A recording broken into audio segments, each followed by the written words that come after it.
नमस्कार, मी Kiran Palkar. Crime diary news channel मध्ये आपले स्वागत आहे. पाहूयात आजच्या ताज्या बातम्या. कोरोची येथे तरुणांवर कोयत्याने जीवघेणा हल्ला.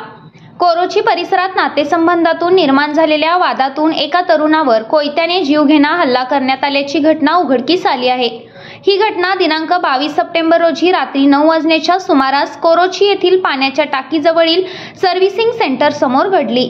याबाबत सागर रामचंद्र भिसे वय वर्ष 25 राहणार 3 विहिरी कोरोची यांनी शहापूर पोलीस ठाण्यात फिर्याद दिली आहे. या प्रकरणी अक्षय रेणके व मंथन रेणके दोघे राहणार कृष्णानगर शाहूपूर या दोघांविरुद्ध गुन्हा दाखल करण्यात आला आहे.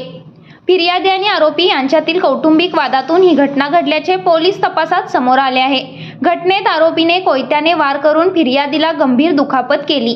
दरम्यान जखमी अवस्थेत फिर्यादीला उपचारांसाठी सांगली सिव्हिल रुग्णालयात दाखल करण्यात आले आहे. या प्रकरणी शाहूपूर पोलीस ठाण्यात गुन्हा दाखल करून पुढील तपास सहाय्यक फौजदार गायकवाड यांच्या मार्गदर्शनाखाली सुरू आहे.